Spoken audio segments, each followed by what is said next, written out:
আপনারা যারা মক্কা মদিনায় গেছেন, নবী যখন মক্কার থেকে মদিনায় হিজরত করলো, কাফেররা পর্যন্ত কাবা ঘরের কাছে, কাবা ঘরের সামনে দাঁড়াইয়া গলা কাটা মুরগির মতো ছটফট করত। কারণ আমার নবী সুর, এত কোরআন তেলাওয়াতের সুর এত ভয়ঙ্কর ছিল বাবা, এত মিষ্টি ছিল। নবী যখন কোরআন তেলাওয়াত করতেন, একটা বেঈমানও বিছানায় পিঠ লাগায় ঘুমাইতে পারত না। আর নবীর কোরআন তেলাওয়াত না শুইনা কোনো বেঈমানের ঘুম আসতো না। আবু জেহেল সুদ্দা কোরআন তেলাওয়াত না শুনলে ঘুম আসতো না। বড় বড় বেঈমানের ঘুমের ঔষধ ছিল কোরআন তেলাওয়াত শ্রবণ করা। আজকে কয়েকদিন হয়ে গেল আর কোরআন তেলাওয়াত তারা শুনতে পারে না। এই জন্য বাবা কাবাগারের সামনে দৌড়ায় আর বলে, করলাম কি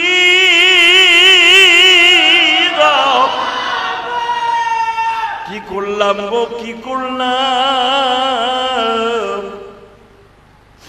মুহাম্মদ চইলা গেল, সবাই আমরা ঘুম হারাম হয়ে গেল।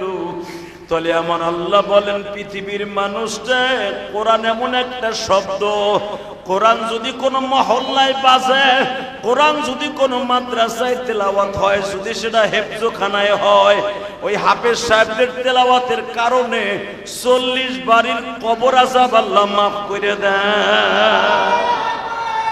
কলিজার টুকরা ভাইরা ভালো করে বুঝছো, বিশ্বনবীর কোরআন তেলাওয়াত ছিল তাদের ঘুমের ঔষধ। আবু জেহেলের আজকে ঘুম নাই, উতবা সাহেবের আজকে ঘুম নাই, উতবা বিন রুবিয়ার ঘুম নাই, নজর বিন হারসের ঘুম নাই, হুজুরের চাচা আবু লাহাবের ঘুম নাই, বড় বড় বেঈমান খালেদ বিন ওলীদের বাবা আবু সুফিয়ানের ঘুম নাই, বড় বড় বেঈমানের ঘুম নাই। সবাই সিদ্ধান্ত নিল মুহাম্মদকে আবার ফিরায় আনা হোক। সবাই সিদ্ধান্ত নিল মুহাম্মদকে ফিরায় আনার আগ পর্যন্ত আমাদের ঘুম আসবে না। বাজান রে ভালো করে বুঝছো, নবী তো আর মক্কায় ফিরে আসবে না। মক্কা ছাড়া দয়ার নবী মদিনাতে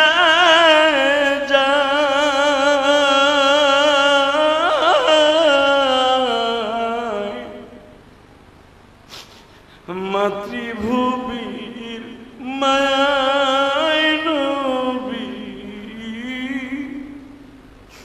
ফিরে ফিরে যায়। ভালো থাইকো মক্কার মানুষ, মারসাদে আমার ভালো থাইকো কুরাইশ বংশের মানুষ, অত্যাচার করছো আমায়। মনের দুঃখ মনে নইয়া মদিনাতে, মনের কষ্ট মনে নইয়া মদিনাতে যাই। তোমরা সবাই দোয়া করে না মুহাম্মদ আব্দুল্লাহ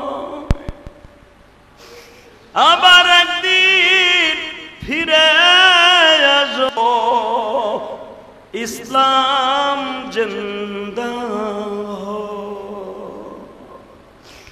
আবার একদিন আসবো ফিরে, ইসলাম জিন্দা। বাজান কবিতার ভাষায় বারবার নবীর কথাগুলো রেকর্ড করে বলেন। আল্লাহর কুতুব আনোয়ার শাহ কাশ্মীরি রহমাতুল্লাহ নবীর হিজরত সম্পর্কে কিতাবে লেখেন, নবীর হিজরতের বর্ণনা পৃথিবীর কোনো রাবি নাই, পৃথিবীর কোনো মুহাদ্দিস নাই বর্ণনা করে কাঁদে নাই গো বাবা। ওই হিজরা রোডে যখন এই মাথার চুলগুলা লাস্ট বারে কেটে আসতেছিলাম, চোখের পানি ফেলায় বলছিলাম, নবী গো যাই গো নবী যাই। আবার কবে আসবো জানি না, কাবার মালিক থাকতে দিল না।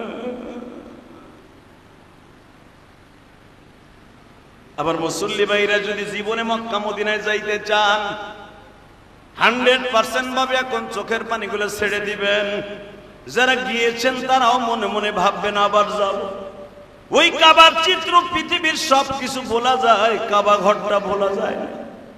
যারা জীবনে একবার উমরা করছেন বা হজ করছেন, কাবা ঘরটা, মক্কা মদিনার সবুজ গম্বুজটা দেখেছেন, পৃথিবীর অনেক কিছু হাজিরা ভুলে যায়। কাবা ঘরের দরজাটা ভুলতে পারে না, নবীর রওজাটা ভুলতে পারে না। কেন জানেন? নবী বলেছেন দুনিয়ার সব ভুলে গেল, আমার রওজাটা ভুলিস না। কেন? আমি নবী তোরে কোনোদিন ভুলি নাই রে। আমি আল্লাহর কাছ থেকে পারমিশন নিয়ে রাখছি, যারা জীবনে আমার রওজায় একবার সালাম দিবে এদেরকে আমার গাড়ি ছাড়া অন্য কোন গাড়িতে জান্নাত দিবা না। ভালো করে বুঝবেন গো হাজী সাহেবরা, যখন হাজী কাবাঘর ছেড়ে আসতে থাকে, রওজাটা ছেড়ে যখন বাংলাদেশের দিকে, পাকিস্তানের দিকে, ইন্ডিয়ার দিকে হাজির গাড়িটা মুভ করে, বিমানবন্দরের দিকে যখন হাজির গাড়িটা রওনা দেয়, হাজী কলার পাতার মতো কাঁপতে থাকে বডি, হাত দুটা উঁচা করে বলে নবী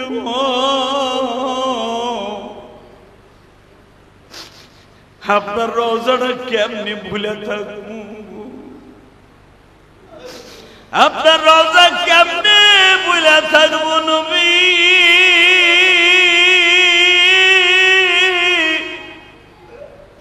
ওই স্বর্ণের গম্বুজের নিচে আপনি ঘুমান গো নবী।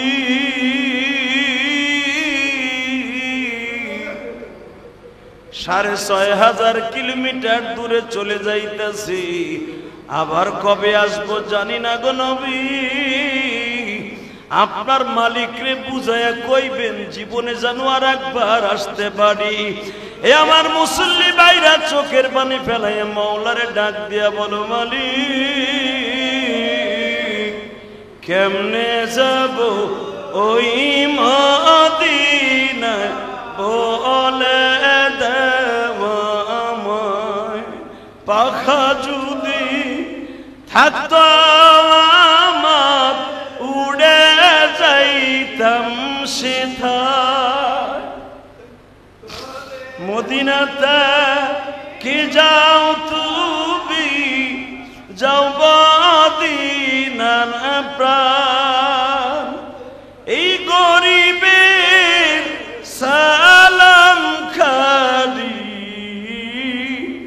পৌঁছাই দিও সেথায়। বাজান এইভাবে যদি কারো আকুতি কাকুতি মিনতি রব্বে কারিমের কাছে কবুল হয়ে যায়, জীবনে একটা বার হলো ওই হাজীকে আল্লাহ হজ না করাইয়া কবরে ডাক দিবে না।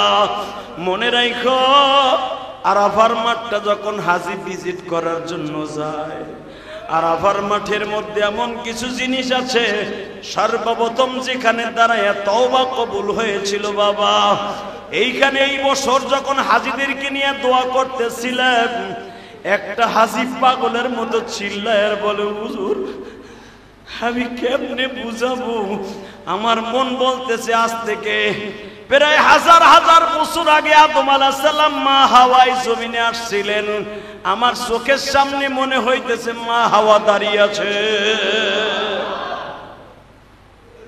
কেন জানেননি এটা? মা হাওয়া হলো পৃথিবীতে দ্বিতীয় নাম্বার মানুষ, আদম আলাইহিস সালাম হলো প্রথম মানুষ। এই দুইজন সর্বপ্রথম আরাফার মাঠে দাঁড়ায় কেঁদেছিল আর একটা ওয়াদা করেছিল, মালিক রে জীবনে আমার সন্তানরা কেউ যদি একবার আরাফার মাঠে আসে, সে হজ ছাড়া আসুক আর উমরায় আসুক, আমার সাথে তুমি মালিক ওয়াদা দাও সে যেন গুনাহ লইয়া বাইতে না যায়, সে যেন গুনাহ লইয়া বাইতে না যায়। এই বছর আমার সাথে প্রায় 30 জনের মতো এক গাড়িতে হাজী ছিল। আরাফার মাঠে নাইমা যখন বললাম হাজী রে, এই যে সেই মাঠ, যেই মাঠটার দাম পৃথিবীতে সবচাইতে আমার আল্লাহর কাছে দামি। পৃথিবীতে কত ফুটবলের মাঠ আছে, সৌদি আরবের জমিনে কত দামি দামি মাঠ আছে, ফুটবল খেলার মাঠ হোলি খেলার মাঠ, ক্রিকেট খেলার মাঠ, কিন্তু আরাফার মাঠটা যে কত দামি জানে একমাত্র আমার অন্তর্যামী। নিজের হাতে বান্দা তুমি বানায়া কেমনে নিবা ওই মদিনায় জানি না, কেমনে নিবা ওই মক্কাতে জানি। আল্লাহুম্মা সাল্লি আলা সাইয়্যিদিনা ওয়া নাবিয়িনা ওয়া শাফি'িনা ওয়া হাবিবিনা মাওলানা মুহাম্মদ সাল্লাল্লাহু তাআলা আলাইহি ওয়া আলা আলিহি ওয়া আসহাবিহি ওয়া বারাকা ওয়া সাল্লাম। আল্লাহুম্মা সাল্লি আলা মুহাম্মাদিন ওয়া আলা আলি মুহাম্মদ কামা সাল্লাইতা আলা ইব্রাহিম ওয়া আলা আলি ইব্রাহিম ইন্নাকা হামিদুম মাজিদ। আল্লাহুম্মা বারিক আলা মুহাম্মাদিন ওয়া আলা আলি মুহাম্মাদ কামা বারাকতা আলা ইব্রাহিম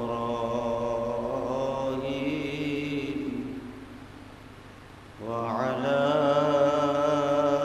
আলি ইব্রাহিম ইন্নাকা হামিদুম মাজিদ।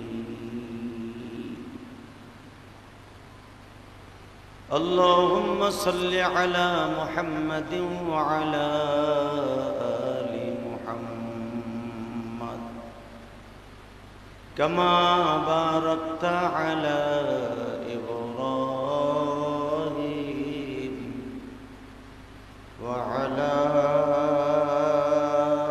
آل إبراهيم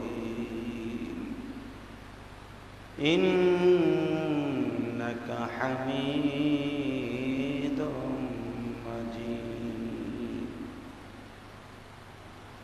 نحمده ونستعينه ونستغفره ونؤمن به ونتوكل عليه ونعوذ بالله من شرور أنفسنا ومن سيئات أعمالنا.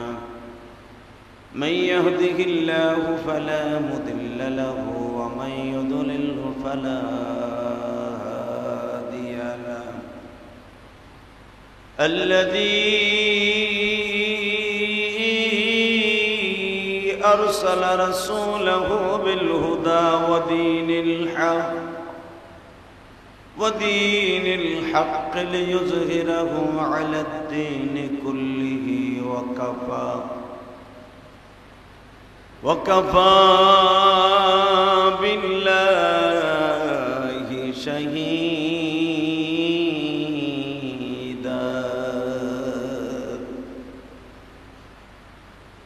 أما بعد فقد قال الله تبارك وتعالى: وأعوذ بالله من الشيطان الرجيم. بسم الله الرحمن الرحيم. إن أول بيت وضع للناس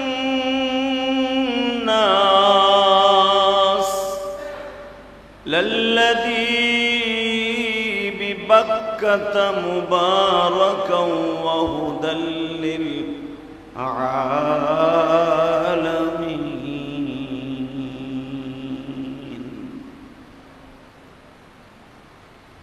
والذين آمنوا أشد حبا لله إن الله وملائكته يصلون على النبي يا أيها الذين آمنوا صلوا عليه وسلموا تسليما لا إله إلا الله لا إله إلا الله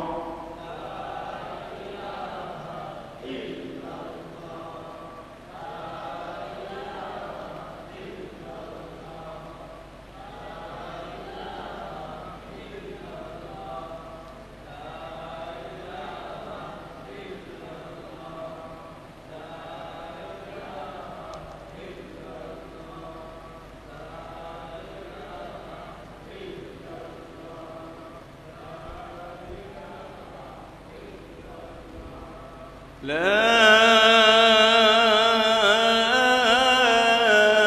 إله إلا الله محمد رسول الله صلى الله عليه وسلم الله الله الله الله الله الله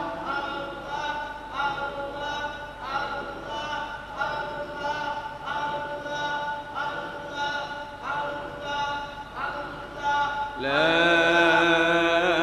إله إلا الله محمد رسول الله আল্লাহর যাকিরিন শাকিরিন মুহিব্বিন মুবাল্লিগিন আল্লাহর প্রিয় মাহবুব বান্দারা আল্লাহ রাব্বুল আলামিনের দপ্তরে লাখ কোটি শুকরিয়া জ্ঞাপন করছি যেই মহান মুনিব আপনাকে আমাকে পবিত্র জুমার দিনে তারই ঘরে আগে আগে এসে বসবার তৌফিকটুকু দান করেছেন ওই মহান রবের দপ্তরে শুকরিয়া জ্ঞাপন করছি সকলে বলি আলহামদুলিল্লাহ আল্লাহ রাব্বুল আলামিন তার বান্দাকে 24 ঘন্টাই তার দিকে ডাকে আল্লাহ রাব্বুল আলামিন 24 ঘন্টায় তার বান্দাকে বলতে থাকে উযকুরুল্লাহ যিকরান কাসীরা ওয়াসাব্বিহুহু বুকরাতাও ওয়া আসীলা বান্দা সকাল বিকাল আমি আল্লাহর জিকির করো আমি আল্লাহর ইবাদত করো আমি আল্লাহকে ডাকো আমাকে স্মরণ করো কেউ আমাকে স্মরণ করবা কোরআন তেলাওয়াতের মাধ্যমে কেউ স্মরণ করবা নামাজের মাধ্যমে কেউ স্মরণ করবা জিকিরের মাধ্যমে কেউ আমাকে ডাকবা স্মরণ করবা তোমার যে কোনো হালাল উপার্জনের মাধ্যমে কোন ব্যক্তি যদি ফজরের নামাজের জামাতে শরীক হয়ে ফজরের নামাজটা পড়ে কাজে লেগে যায় আল্লাহ রাব্বুল আলামিন তার পুরা কাজটা পুরা দিনটাই ইবাদতের মধ্যে গণ্য করে দেয় কেউ যদি ইশারের নামাজটাকে সুন্দরভাবে পড়ে খুশু খুজুর সাথে পড়ে ঘুমিয়ে পড়ে আল্লাহ সুবহানাহু ওয়া তাআলা সারাটা রাত্র সে যে কাজগুলাই করবে হালাল কাজ আল্লাহ প্রত্যেকটা কাজ ইবাদতের মধ্যে গণ্য করে দিবেন শুধু এখানেই তাই নয় সারাটা রাত্র হালাল কাজ করতে গিয়ে যদি কোনো ভুল ত্রুটি হয়ে যায় গুনাহ হয়ে যায় আল্লাহ রাব্বুল আলামিন ইশারের নামাজটা পড়ার কারণে তার ওই ভুল ত্রুটিগুলোকে ক্ষমা করে দিবেন ফজরের জামাতে হাজির হয়ে যদি কোনো ব্যক্তি সারা দিন কাজ করতে গিয়ে কোনো ভুল ত্রুটি হয়েই যায় আল্লাহ সুবহানাহু ওয়া তাআলা বলেন আমার নামের বরকতে আমার কুদরতি নামের কারণে তোমার প্রিয় নবীর কারণে আমি আল্লাহ তোমার গুনাহকে আমি মাফ করে দেব কারণ তুমি এমনই একজন নবীর উম্মত হয়েছো এমনই একজন নবীর উম্মত হয়েছো যেই নবীটাকে আমি আল্লাহ বানাইবার আগে সমস্ত নবীদেরকে ডেকেছিলাম। আপনারা হয়তো অনেকেই জানেন, মক্কা মদিনায় যারা গিয়েছেন, পৃথিবীতে 60,000 অথবা 65,000 নবী হজ করেছেন। 1,24,000 পয়গম্বরের মধ্যে, নবীর মধ্যে সবাই কিন্তু হজ করতে আসেন নাই মক্কায়। কেউ বলেন 61,000, কেউ বলেন 65,000 নবী হজ করেছেন। কিন্তু নবী যে আসবেন আখিরি জামানার নবী, এটা সমস্ত নবীর কাছে বার্তা আল্লাহ পৌঁছে দিয়েছেন। আরো জোরে কর। কাবা ঘর নির্মাণ করেছেন রব্বে করিম তার নবী আলাইহিস সালাতু ওয়াস সালামকে দিয়া। সর্বপ্রথম কাবা নির্মাণ করেছেন আদম আলাইহিস সালাতু ওয়াস সালাম। কাবা নির্মাণ করার পরে নূহ নবীর পেলাবনের সময় কাবা ঘরটাকে আল্লাহ উঠাই নিয়ে যান। কারণ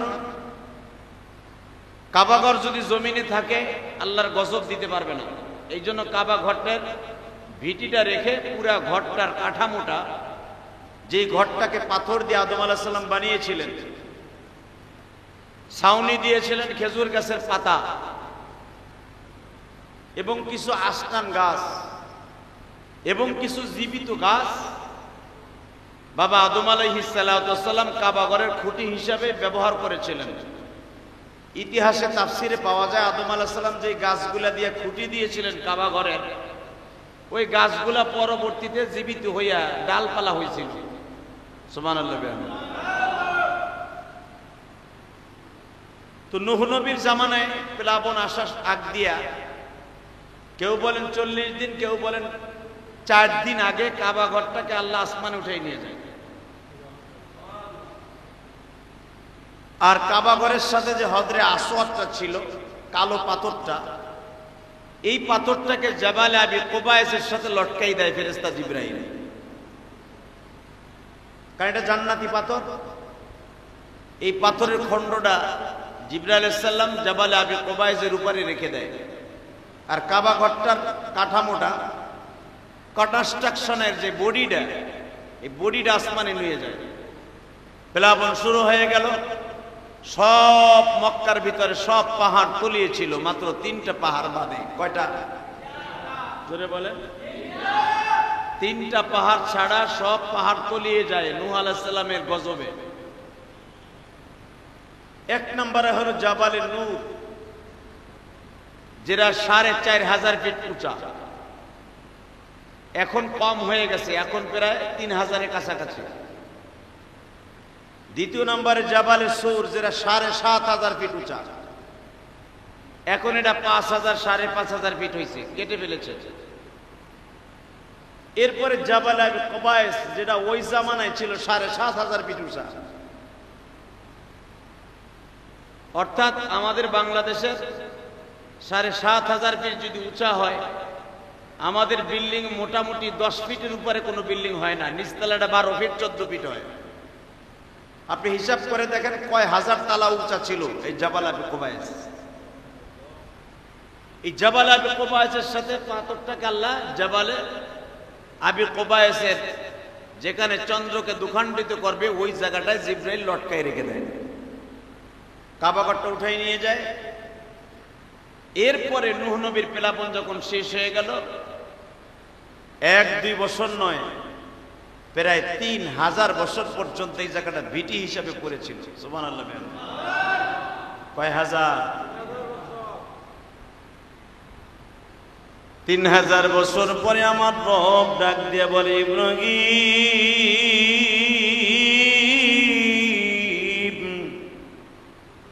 কাবা ঘরটাকে তুমি আবার পুনর্নির্মাণ করো।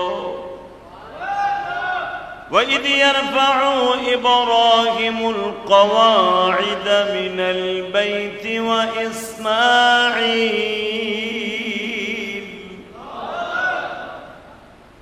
তুমি আর তোমার পোলা আমার ঘরটা নির্মাণ করো। ইব্রাহিম আলাইহিস সালাম বললেন, কোথায় নির্মাণ করব? আল্লাহ সুবহানাহু ওয়া তাআলা বললেন, তুমি কি দেখো না ভিটিটা পড়ে আছে, তোমার বাবা আদমের ভিটি, ইনদা বাইতিকাল মুহাররম। ইন্দা বাইতিকাল মুহাররাম, যেখানে হেরেম শরীফটা ছিল, কাবা ঘরটা ছিল, দেখো না বিডিটা পড়ে আছে। ইব্রাহিম আলাইহিস সালাম কাবা ঘর নির্মাণ করলেন। কিন্তু ইব্রাহিম আলাইহিস সালাম যখন কাবা ঘর নির্মাণ করে, কাবা হাতিম তখন তার ভিতরে ছিল। অর্থাৎ এখন যে 14 ফিট আর 12 ফিট এটা না, এইদিকে 12 ফিট আর 14 ফিট দৈর্ঘ্য প্রস্থ কাবা হাতিমের সাথে লাগানো ছিল, যেটা সাদা পাথর দিয়ে এখন ঘেরাও দিয়ে, এটা মসজিদের অংশ নয়। এখন ইব্রাহিম আলাইহিস সালামের যুগে এইটাও মসজিদের অংশ ছিল। সুবহানাল্লাহ বিহামদিহি। ইব্রাহিম আর ইসমাইল কাবা ঘর নির্মাণ করলেন। ইব্রাহিম আর ইসমাইল আলাইহিস সালাম কাবা ঘর নির্মাণ করার সময় ওনাদের দরজা কিন্তু এখন যে দরজা পূর্ব দিকে, আমাদের দেশের পূর্ব দিকে, এইদিকে নয়, এদিকে ছিল না। ইব্রাহিম আলাইহিস সালাম যখন কাবা ঘর নির্মাণ করে, ওনার দরজা ছিল আমাদের দেশের পশ্চিম দিকে। সুবহানাল্লাহ। এখন তো নির্মাণ করা হয়েছে পূর্ব দিকে দরজা, আর আগে ছিল পশ্চিম দিকে দরজা। ওই দরজার ফ্রেমের চিহ্নটা এখনো পর্যন্ত আছে কাবা ঘরের সাথে, যেটাকে রুকনে আমিন বলা হয়। রুকনে আমিন অর্থাৎ কেন হাজিরা এখানে চুমা দিতে চায়, এই রুকনে আমিনের বাম পাশে দেখবেন একটা চৌকাঠের মতো চিহ্ন আছে, এটা ইব্রাহিম আলাইহিস সালামের বানানো দরজা। ঠিক ইব্রাহিম আলাইহিস সালামের যুগ যখন পরিবর্তন হয়ে গেল, পরবর্তীতে আমার নবীর যুগ আসলো। আমার নবীকে বলা হইল ইন্না আউওয়ালা বাইতিন উযিয়া লিন-নাস লাল্লাযী বিবাক্কাতা মুবারাকান ওয়া হুদাল লিল-আলামিন।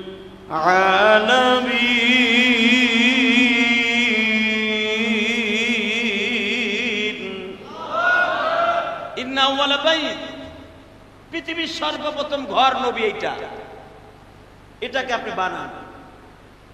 আমার নবীর হাতে আবার তৃতীয়বার বানানো হচ্ছে কাবা ঘর।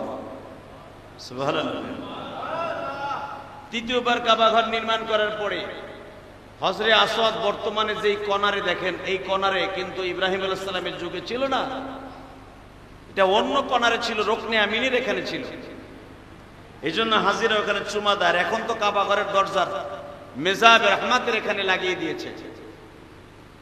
তো ইব্রাহিম আলাইহিস সালামের যুগ একবার, আদম আলাইহিস সালামের যুগ একবার, বিশ্বনবীর জামানায় একবার। কয়বার হলো? ইব্রাহিম আলাইহিস সালাম যখন কাবা ঘর নির্মাণ করে দ্বিতীয়বারে, নূহ নবীর প্লাবনের পরে, দেখবেন একটা মসজিদ বানাইবার পরে সমস্ত ইটা বালু, তারপরে সিমেন্টের কণা, ইটার কণা, পাথরের কণা কিন্তু সবগুলি ঘরের সাথে লাগে না, কিছু না কিছু এদিক সেদিক ফেলানো থাকে। থাকে কি থাকে না?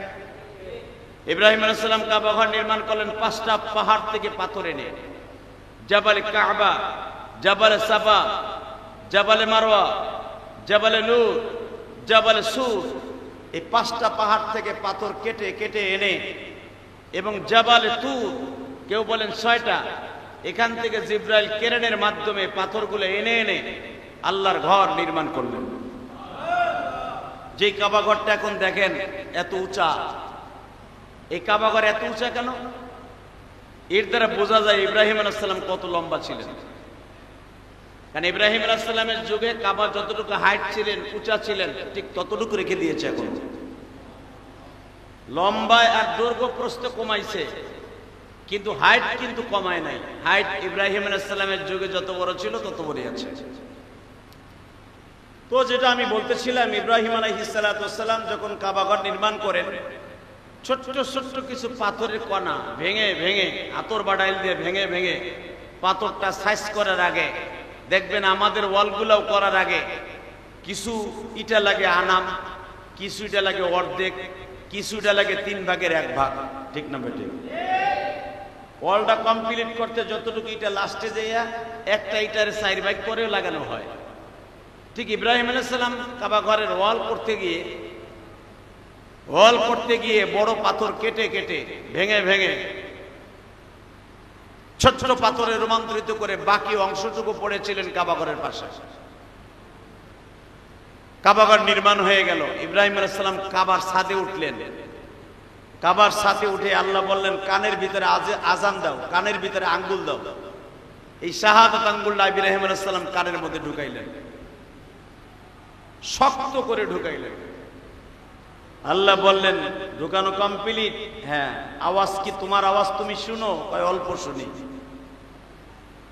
আল্লাহর খলিল ইব্রাহিম বললেন, তাহলে এবার আওয়াজ দাও, ওয়াদিন ফিন্নাস ইয়া ইব্রাহিম। ও ইব্রাহিম, তুমি তোমার সন্তানদেরকে ডাক দাও। আল্লাহর খলিল ইব্রাহিম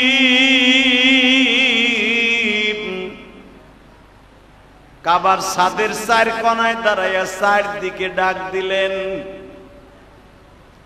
পূর্ব কোণারে দাঁড়িয়ে ডাক দিলেন, পশ্চিম কোণারে দাঁড়িয়ে ডাক দিলেন, উত্তর কোণারে দাঁড়িয়ে ডাক দিলেন, দক্ষিণ কোণারে দাঁড়িয়ে ডাক দিলেন।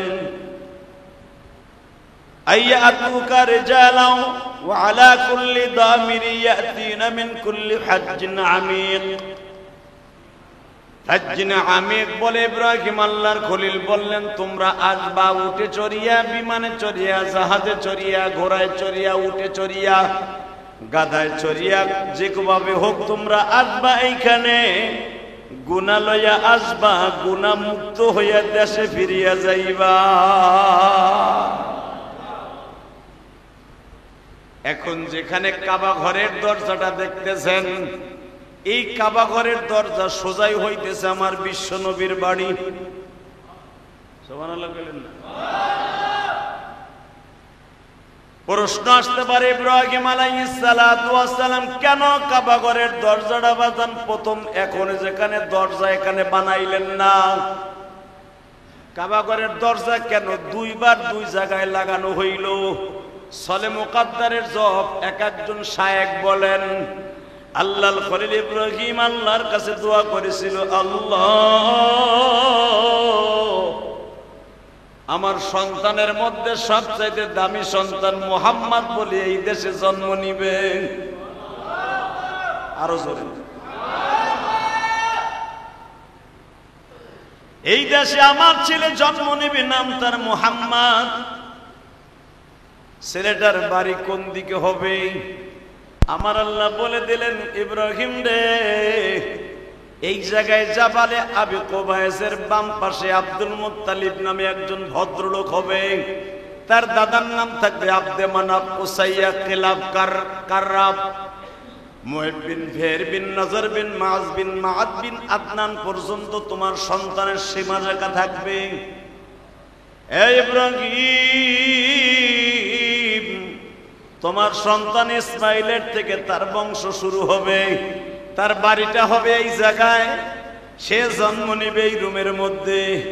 আল্লাহর খলিল ইব্রাহিম প্রতিদিন কাবা ঘরে ওঠার সময় নবীর বাড়িটার দিকে তাকায়া তাকায়া কাঁদতেন আর বলতেন, মালিক,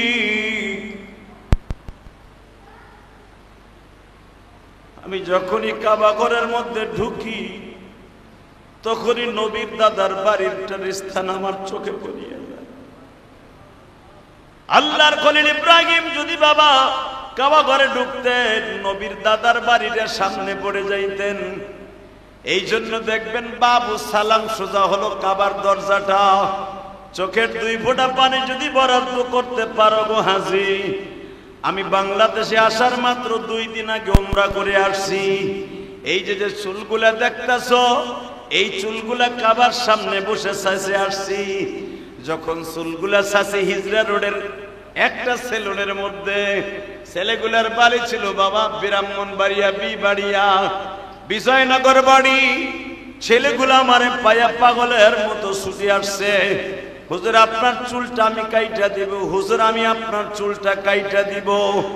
গত শুক্রবার কলিজার টুকরা ভাইরা আমি শেষ উমরা করলাম গো বাবা। উমরার চুল যখন কাটার জন্য গেছি, কাটার জন্য অন্য সেলুনালারা পাগল হয়ে গেল। জিয়াদি সাহেবের হুজুরের মাথার চুলটা আমি কাইটা দিব, আমি কেটে দিব, কিন্তু এমন একটা জায়গায় সেলুন, চুলটা কাটার আগে আমি বললাম, তোমরা কি জানো নি এই জায়গাটা কোন জায়গা? এই জায়গাটা হলো সেই ঐতিহাসিক জায়গা যেই জায়গা দিয়ে আমার নবী উমরা করার সময় গিয়েছিলেন। এই যে সেই হিজরা রোড, এই যে সেই হিজরা মসজিদ, যেই মসজিদের সামনে দ্বারা আমার নবী 3 ঘন্টা কেঁদেছিলেন, মালিক রে আমি মক্কা ছাইরা মদিনায় যাবো না, তুমি আমারে এখনো নিষেধ করো মালিক।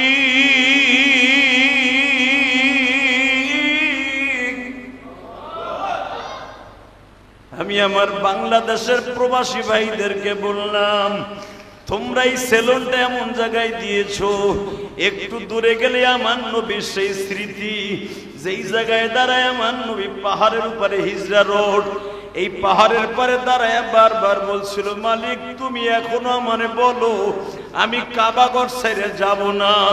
আমার আল্লাহ বলেন, নবীজি যেই দেশের মানুষ আপনারে মারে, যেই দেশের মানুষ আপনারে অপমান করে, যেই দেশের মানুষ আপনারে ভালো চোখে দেখে না, এই দেশে আমি আপনারে রাখবো না।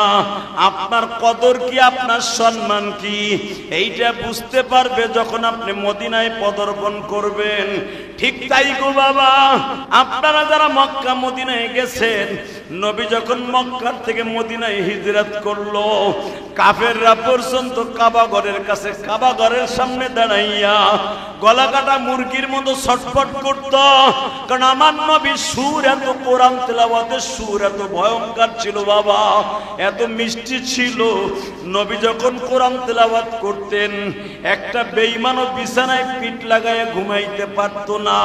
আর নবীর কোরআন তেলাওয়াত না শুইনা কোনো বেঈমানের ঘুম আসতো না। আবু জেহেল সুদ্দা কোরআন তেলাওয়াত না শুনলে ঘুম আসতো না। বড় বড় বেঈমানের ঘুমের ঔষধ ছিল কোরআন তেলাওয়াত শ্রবণ করা। আজকে কয়েকদিন হয়ে গেল আর কোরআন তেলাওয়াত তারা শুনতে পারে না।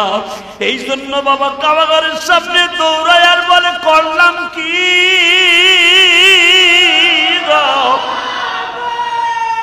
কি করলাম গো, কি করলাম। মুহাম্মদ চইলা গেল, সবাই আমরা ঘুম হারাম হয়ে গেল।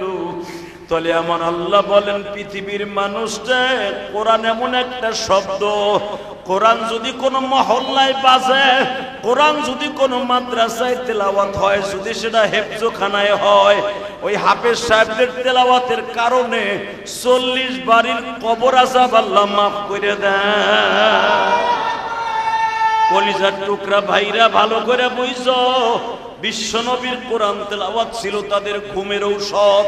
আবু জেহেলের আজকে ঘুম নাই, উতবা সাহেবের আজকে ঘুম নাই, উতবা বিন রুবিয়ার ঘুম নাই, নজর বিন হারসের ঘুম নাই, হুজুরের চাচা আবু লাহাবের ঘুম নাই, বড় বড় বেঈমান খালেদ বিন ওলীদের বাবা আবু সুফিয়ানের ঘুম নাই, বড় বড় বেঈমানের ঘুম নাই।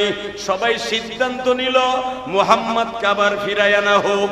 সবাই সিদ্ধান্ত নিল মুহাম্মদকে ফিরায় আনার আগ পর্যন্ত আমাদের ঘুম আসবে না।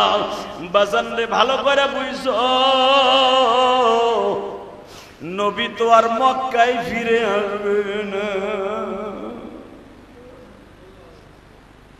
মক্কা ছাড়া দয়ার নবী মদিনাতে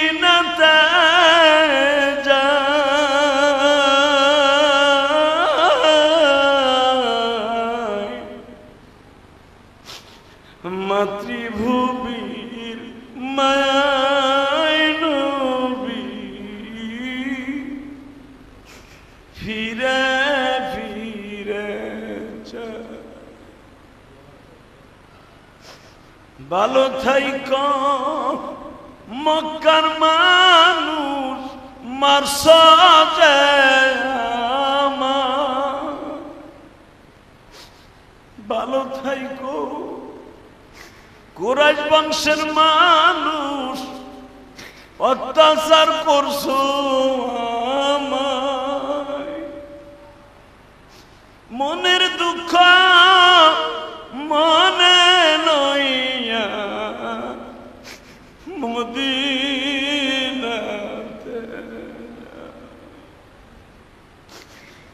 মনের কষ্ট মনে লইয়া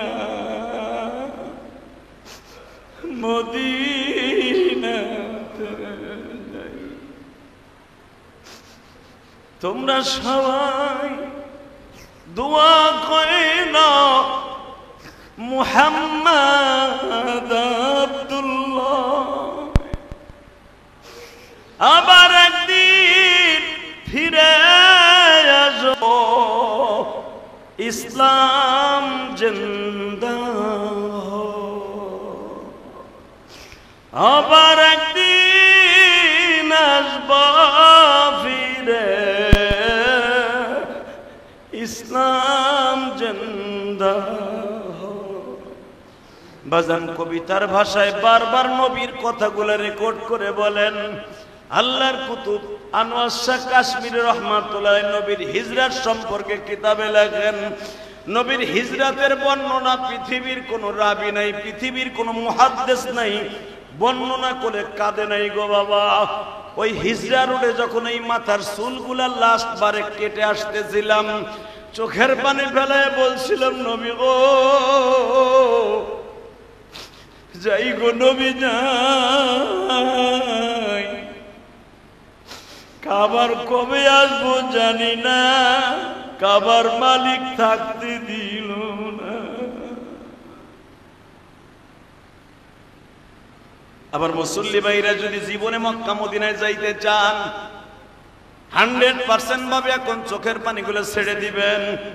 যারা গিয়েছেন তারাও মনে মনে ভাববেন আবার যাব। ওই কাবার চিত্র পৃথিবীর সবকিছু ভোলা যায়, কাবা ঘরটা ভোলা যায় না। যারা জীবনে একবার উমরা করছেন বা হজ করছেন, কাবা ঘরটা মক্কা মদিনার সবুজ গম্বুজটা দেখেছেন, পৃথিবীর অনেক কিছু হাজিরা ভুলে যায়, কাবা ঘরের দরজাটা ভুলতে পারে না, নবীর রওজাটা ভুলতে পারে না। কেন জানেন? নবী বলেছেন দুনিয়ার সব ভুলে গেল, আমার রওজাটা ভুলিস না। কেন? আমি নবী তোরে কোনোদিন ভুলি নাই রে। আমি আল্লাহর কাছ থেকে পারমিশন নিয়ে রাখছি, যারা জীবনে আমার রওজায় একবার সালাম দিবে এদেরকে আমার গাড়ি ছাড়া অন্য কোন গাড়িতে জান্নাত দিবা না। ভালো করে বুঝবেন গো হাজী সাহেবরা, যখন হাজী কাবাঘর ছেড়ে আসতে থাকে, রওজাটা ছেড়ে যখন বাংলাদেশের দিকে, পাকিস্তানের দিকে, ইন্ডিয়ার দিকে হাজির গাড়িটা মুভ করে, বিমানবন্দরের দিকে যখন হাজির গাড়িটা রওনা দেয়, হাজী কলার পাতার মতো কাঁপতে থাকে বডি, হাত দুটা উঁচা করে বলে, নবী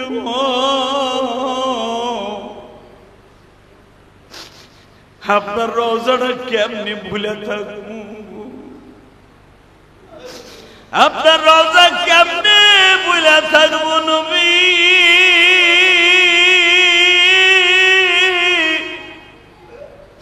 ওই স্বর্ণের গম্বুজের নিচে আপনি ঘুমান গো নবী।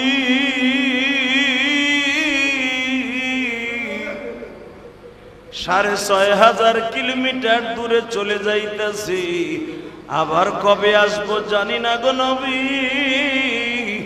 আপনার মালিকরে বুঝাইয়া কইবেন জীবনে যেন আর একবার আসতে পারি।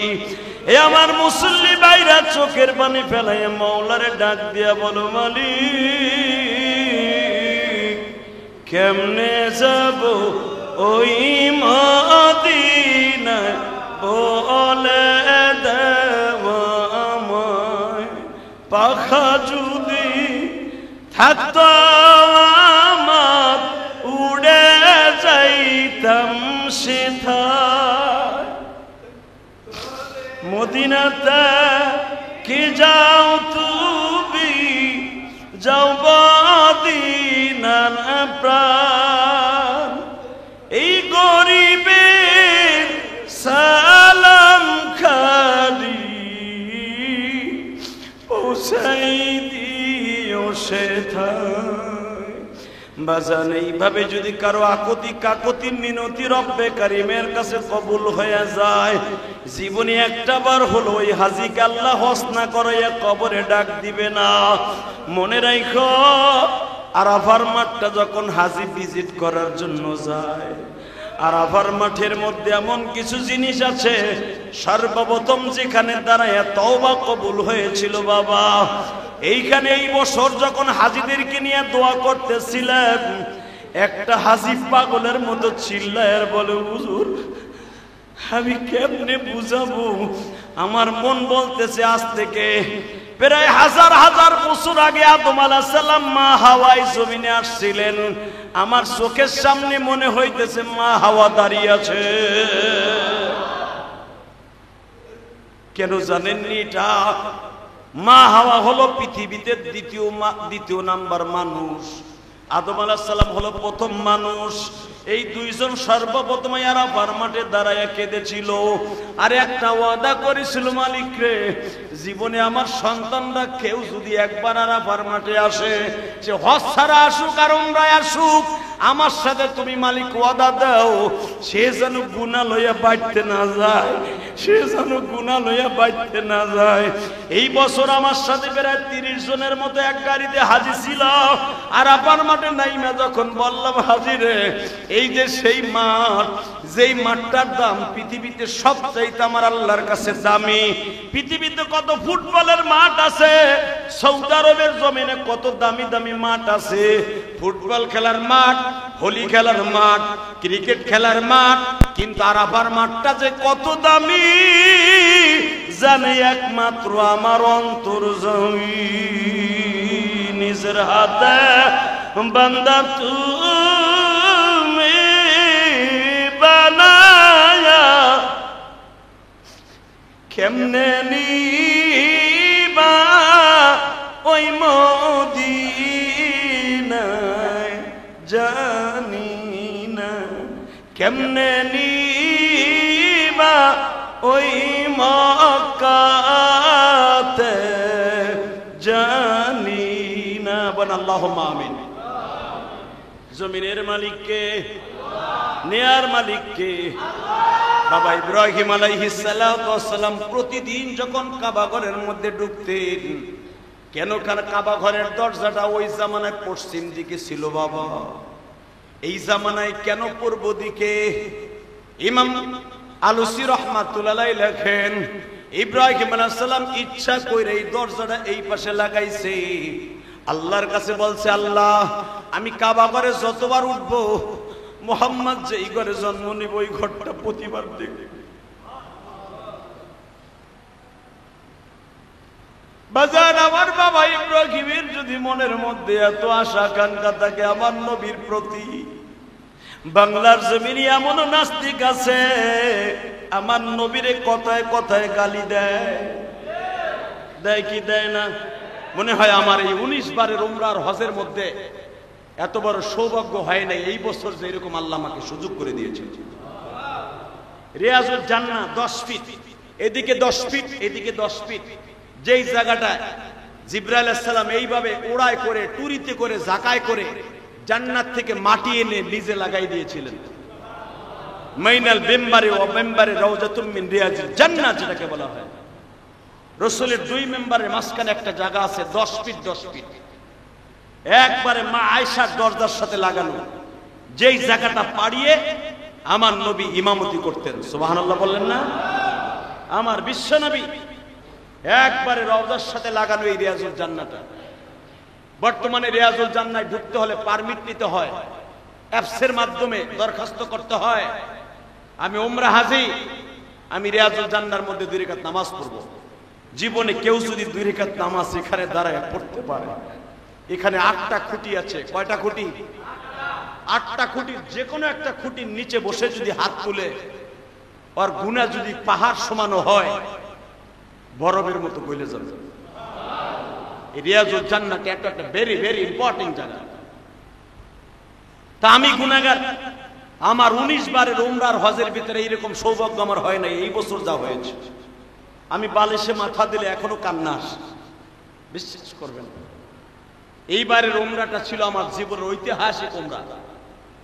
মদিনায় যখন 5 দিনের দিন যেদিন চলে আসবো, আমি মদিনার থেকে রিয়াদ গেছি, রিয়াদ থেকে দাম্মাম গেছি, দাম্মাম মদিনার থেকে রিয়াদ হলো 1250 কিলোমিটার। আল কাসিম গেছি, রিয়াদ গেছি, দাম্মাম, দাম্মাম হলো 2200 কিলোমিটার।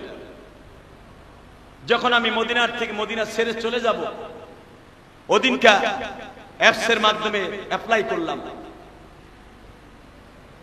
পাসপোর্ট নাম্বার দিয়ে ভিসা নাম্বার দিয়ে অ্যাপ্লাই করতে হয়, যারা করছেন তারা জানেন। আমার মোবাইলের মধ্যে মেসেজ আসলো, তোর সময় 2:45। সুবহানাল্লাহ বলেন। যেই সময় হাজিরে খাইয়া একটু ঘুমাইবো সেই সময় আমার রিয়াজুল জান্নায় ঢোকার টাইম। আপনি যদি পরে যান, আপনি যদি প্রধানমন্ত্রীর লোক হন, আর আপনি ঢুকতে পারবেন না এই জায়গায়। যতবার আপনি শক্তিশালী হন আর কাজ হবে না। খাবার দাবার সব বাদ দিয়ে নবীর রওজার কবরের পাশে দেখার জন্য ছুটে গেলাম।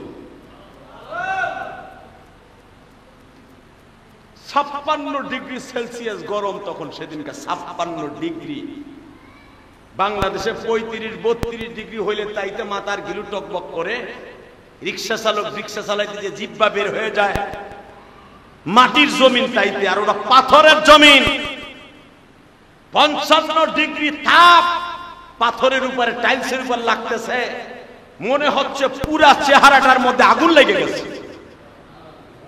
ধান সেদ্ধ করলে যেরকম ভাপ উঠে, পাথরের উপর এরকম ভাপ উঠতেছে।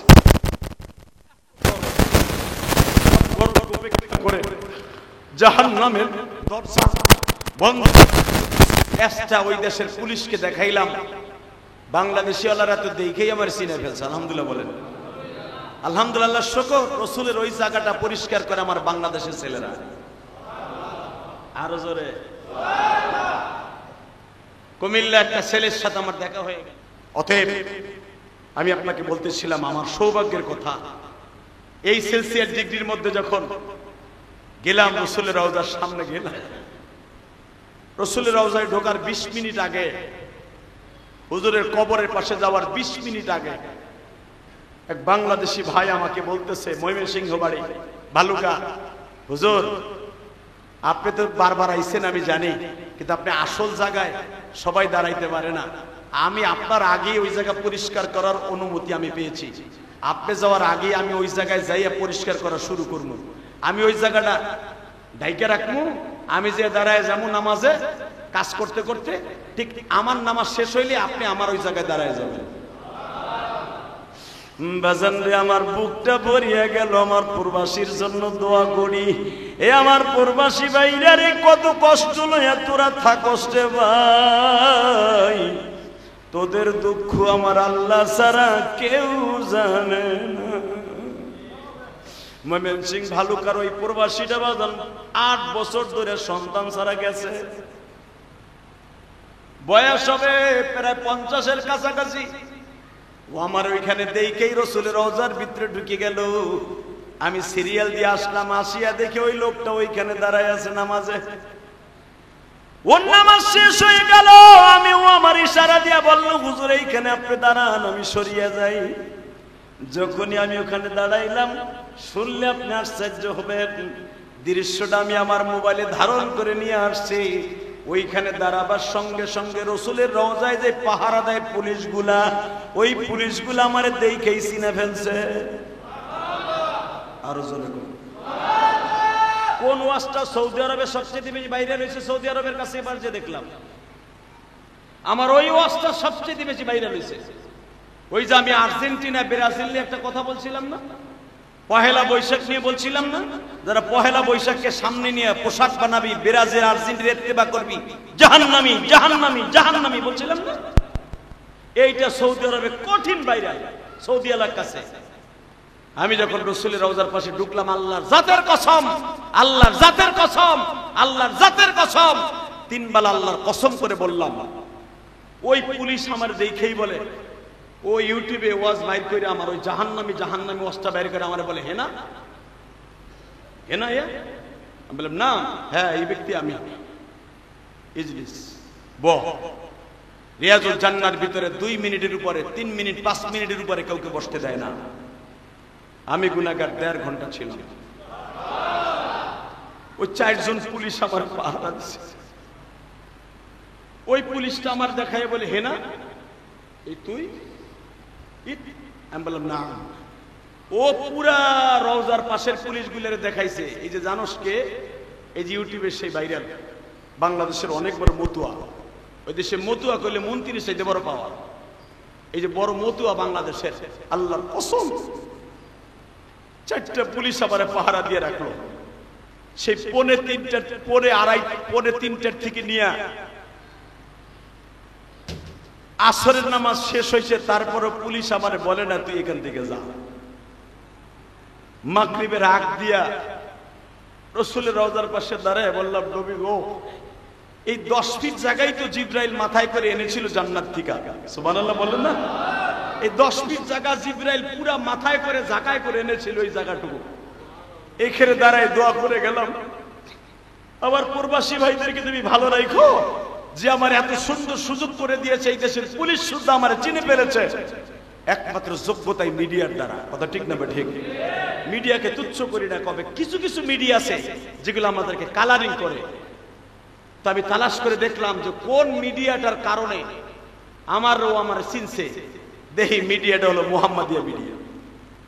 মুহাম্মাদিয়া মিডিয়ার ওয়াজটা বের করে আমারে বলতেছে, তুই কি এই ব্যক্তি? আমি আশ্চর্য হয়ে গেলাম। আমি বললাম, হ্যাঁ। ও আমার 4টা পুলিশ পাহারা দিয়া আমার 1.5 ঘন্টা নামাজ পড়ে যখন নামাজের ভিতরে বিসুরাতে কাঁদতেছিলাম, মনে হচ্ছে রাসূলের কবরের ভিতরে যে এসি গুলো লাগানো আছে, এসির বাতাস, ঠান্ডা বাতাস, পুরা বাতাসটা আমার গায়ে লাগতেছে। শেষবারে দোয়া করে যখন চলে আসবো রাসূলের রওজাটা ছেড়ে, কি বলেছি শুনবেন না? এখন চোখের পানি ছেড়ে দিয়ে আল্লাহর কাছে আমিন আমিন বলবেন।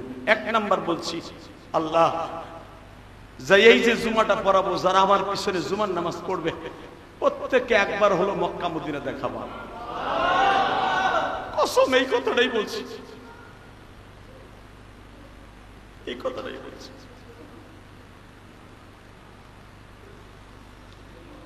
দুই নাম্বার বলছি, আবার বাংলাদেশে পরে একটা সরকার বসায় দাও, মানুষের জান মালের নিরাপত্তা হয়। 3 নম্বরে বলছি, আবার জনম দুঃখিনী মা, আমার বাবা, আমার দাদা দাদি, নানা নানি, আমার সন্তানদেরকে মাফ করে দাও। 4 নম্বরে বলছি, আল্লাহ আমার মসজিদ মাদ্রাসাকে কবুল করে নাও। আমার রক্ত পানি করা পয়সায় করাই বসছি। আমার মায়ের জীবনের সবচেয়ে বড় ওসিয়ত ছিল এই মসজিদটা করা।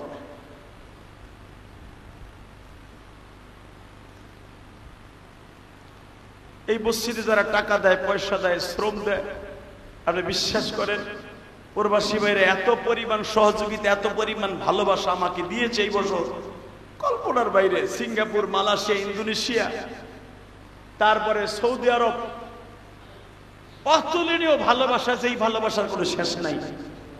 সবার জন্য দোয়া করে যাই, আল্লাহ রাব্বুল আলামিন আপনাদের জীবনে যেন একবার হলো মক্কা মদিনা যাওয়ার তৌফিক দান করে। আমার প্রবাসী ভাইরা আমার কাছে দোয়া চেয়েছে, রিয়াদ থেকে, দাম্মাম থেকে, তায়েফ থেকে, সৌদি আরব থেকে, জেদ্দা থেকে, মালয়েশিয়া, পেনাং, পাহাং, জহুরবারু, বাতু পাহাড়, যে সমস্ত জায়গা আমি মাহফিল করেছি, শাহ আলম, সিরিমুদা, আমপাং এবং কলারামপুর, যে সমস্ত জায়গায় আমি মাহফিল করেছি, আল্লাহ রাব্বুল আলামিন আলোস্তা, বাংলাদেশ অর্থাৎ মালয়েশিয়ার শেষ আলোস্তা ডিস্ট্রিক্ট, এখানে অনেক মাহফিল করেছি, অনেক ছেলেরা বিপদ আছে, তাদের জন্য দোয়া। আল্লাহুম্মা আমিন। ربنا ظلمنا انفسنا وان لم تغفر لنا وترحمنا لنكونن من الخاسرين اللهم اغفر لنا ولوالدينا رب ارحمهما كما ربياني صغيرا কত গুনাহ করছি মাওলা জীবনে, মাফ কইরা দাও তোমার নাম খাদি। আল্লাহ তাকায় দেখো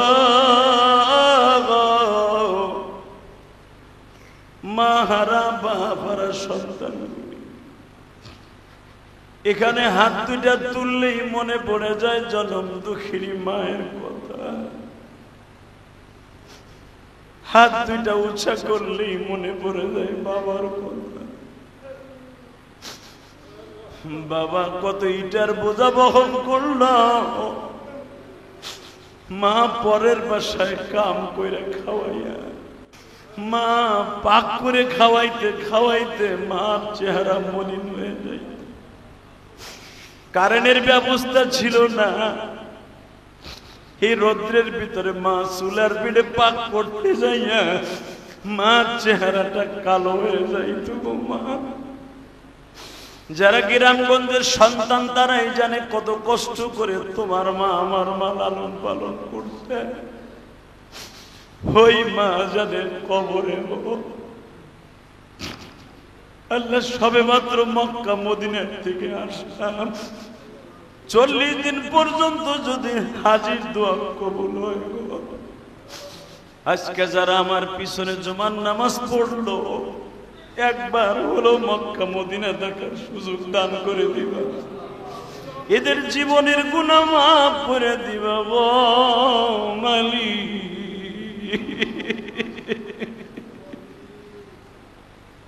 কেমনে ভুলবো মদিনার ওই নবীজি,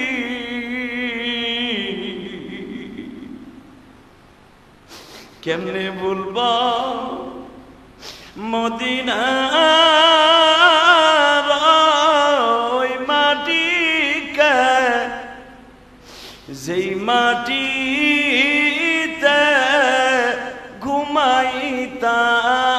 ঘুমাইতাছেন নবীজি।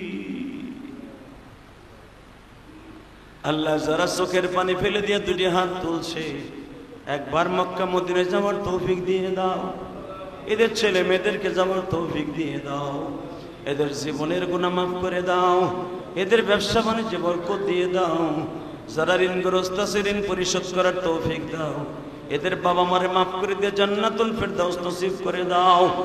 আল্লাহ অনেকে স্ত্রীকে হারায় ফেলছে, প্রাণ প্রিয়তমা স্ত্রী দোয়া চাইছে, মেহেরবানি করে তাদের কবরটা জান্নাতের বাগান বানায় দাও। আল্লাহ অনেকে সন্তান বিদেশ থেকে, তাদেরকে মাফ করে দাও। আল্লাহ অনেক প্রবাসী ভাইরা হারে 18 বছর হয়ে গেছে দেশে আসতে পারে না, কাগজ নাই, ভিসা নাই, অবৈধ হয়ে গেছে। মালয়েশিয়ায় একটা ছেলে আমারে বলে হুজুর 26 বছর আসছি, এই 26 বছরে মা হারায় ফেলছি, বাপ হারায় ফেলছি, ভাই হারাইছি, দেশে যাইতে পারি না, অবৈধ কাগজ নাই, পাসপোর্ট নাই। আল্লাহ এরকম লক্ষ লক্ষ প্রবাসীরা পড়ে আছে, তাদের ব্যবস্থা তুমি করে দাও। আল্লাহ তাদের মনের আশা পুরা করিয়ে দাও। আল্লাহ রিয়াদের জমিনে, তায়েফের জমিনে, আল কাসিমের জমিনে, যে তার জমিনে যে সমস্ত ভাইরা ভালোবাসা দিয়েছে তাদের কবুল করিয়ে নাও। আল্লাহ আমার মাদ্রাসা মসজিদকে কবুল করিয়ে নাও। আমার মাদ্রাসা মসজিদে যারা দান করে তাদের দানগুলো কবুল করিয়ে নাও। রিয়াদের মধ্যে খাস করে জামিল ভাই, সুজন ভাই, আল্লাহ আরো যারা দোয়া চেয়েছে, আর শাহাদাত হোসেন সহ আরো যারা ভালোবাসা দিয়েছে, প্রত্যেকের বাবা মাকে মাফ করিয়ে দিও। আয় আল্লাহ তুমি তাকায় দেখো, নজরুল নামে তোমার এক বান্দা মুন্সিগঞ্জ শ্রীনগর বাড়ি, আল্লাহ তার বাবা মাকে মাফ করে দাও। সাল্লাল্লাহু তাআলা আলা খায়রি খালকিহি মুহাম্মাদি ওয়া নূরি আরশি সাইয়্যিদিনা মাহবুব বিরহমাতিকা ইয়া আরহামার রাহিমিন।